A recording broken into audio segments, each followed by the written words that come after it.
Hello viewers, আশা করি ভালো আছেন। তো আজকের ভিডিওতে আমরা দেখব যে আমরা যারা মাইক্রোসফট ওয়ার্ড ব্যবহার করি, তো মাইক্রোসফট ওয়ার্ড ব্যবহার করার ক্ষেত্রে একটা সমস্যা আমরা দেখতে পাই যে বানান লেখার সময় আমাদের বানানগুলো ভেঙে যায়। আপনাদের উদাহরণস্বরূপ যদি আমি দেখাই, তাহলে আমি মাইক্রোসফট ওয়ার্ডের 2016 ভার্সনটি আমি এখান থেকে ওপেন করলাম। তো এখান থেকে নতুন একটা ফর্ম নিয়ে নিলাম। তো এখান থেকে আমি যদি বাংলা কোনো লেখা যদি আমি টাইপ করি, তো এখান থেকে আমি ফন্টটা বাংলা করে নিলাম। তো এখন এখানে যদি আমরা কোনো বাংলা লেখা আমরা যদি এখানে লিখি, যেমন আমরা এখানে লিখেছি যে আমাদের, তো আমাদের লেখার পরে যদি আমরা এখান থেকে যদি স্পেস দেই, তাহলে আমরা দেখতে পাচ্ছি যে আমাদের লেখাটা কিন্তু ভেঙে গেল। তো আমরা যদি আর একটা লিখি যে আমারে, লেখার পরে যদি আমরা স্পেস দেই, তাহলে আমরা দেখতে পাচ্ছি আমাদের এই লেখাটা কিন্তু ভেঙে যাচ্ছে, রয়ের জায়গায় কিন্তু আমাদের ও চলে আসছে। তো এই সমস্যাটা আমরা বিশেষ করে আপনারা যারা মাইক্রোসফট ওয়ার্ড ব্যবহার করেন, তারা এই সমস্যাটার সম্মুখীন হন। তো আজকে আমরা এই সমস্যাটাই আমরা সমাধান করব।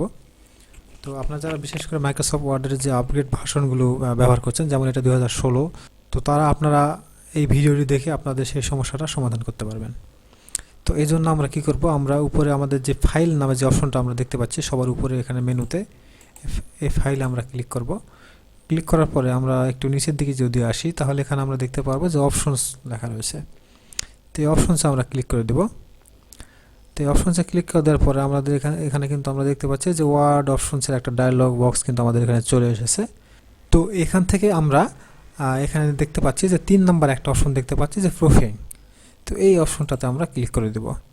তো এখানে ক্লিক করে দেওয়ার পরে আপনারা এখান থেকে যে অপশনগুলো চলে এসেছে আপনারা দেখতে পাচ্ছেন যে এখানে লেখা রয়েছে যে অটো কারেক্ট অপশনস। তো এখানে অটো কারেক্ট অপশনস নামে একটা কিন্তু এখানে ট্যাব কিন্তু চলে এসেছে। তো এখানে যদি আমরা ক্লিক করি, তাহলে কিন্তু নতুন আরেকটা এখানে অপশন কিন্তু আমাদের চলে এসেছে। তো এখন আমরা দেখতে পাচ্ছি যে অটো কারেক্ট লেখা রয়েছে।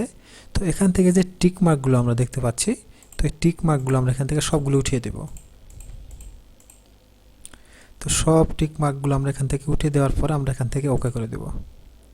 তারপর এখান থেকে আমরা আবার ওকে করে দেব। তো এখন দেখি আমরা আবার টাইপ করি আমাদের ফোনগুলো ঠিক হলো কিনা।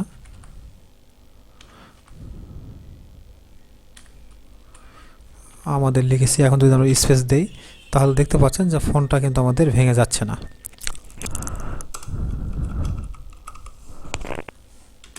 তো আপনারা দেখতে পাচ্ছেন যে আমাদের যে সমস্যাটা ছিল সেটি কিন্তু আর নেই। তো আপনারা যারা মাইক্রোসফট ওয়ার্ডের যে আপগ্রেড যে ভার্সনগুলো, সেই ভার্সনগুলো আপনারা এভাবে আপনারা এই সমস্যাটা কিন্তু সমাধান করতে পারবেন। আর যারা আপনাদের মাইক্রোসফট ওয়ার্ড 2007-এর নিচে, তাদের কিন্তু এই অপশনটা কিন্তু ভিন্নভাবে আসবে। তো এই বিষয়ে আমার আরেকটি ভিডিও করা আছে, সেই ভিডিওটি আমি আমার এই ভিডিও শেষে ইন্ডি স্ক্রিনে দিয়ে দেবো, সেখান থেকে আপনারা দেখে নিতে পারবেন। তো এছাড়া মাইক্রোসফট ওয়ার্ডের অনেক ভার্সনের ক্ষেত্রে হয়তো এই অপশনটা অন্য জায়গায় থাকতে পারে। তো আপনাদের যে অটো কারেক্ট অপশন, এটা আপনারা খুঁজে বের করলে সেখান থেকে টিক মার্কগুলো যদি আপনারা তুলে দেন, তাহলে কিন্তু আপনাদের এই সমস্যাটার কিন্তু সমাধান আপনারা সহজেই করতে পারবেন। তো আশা করি আজকের ভিডিওটি বুঝতে পেরেছেন। তারপরে যদি বুঝতে কারো অসুবিধা হয়, তাহলে অবশ্যই কমেন্ট করে জানাবেন। তো ধন্যবাদ সবাইকে।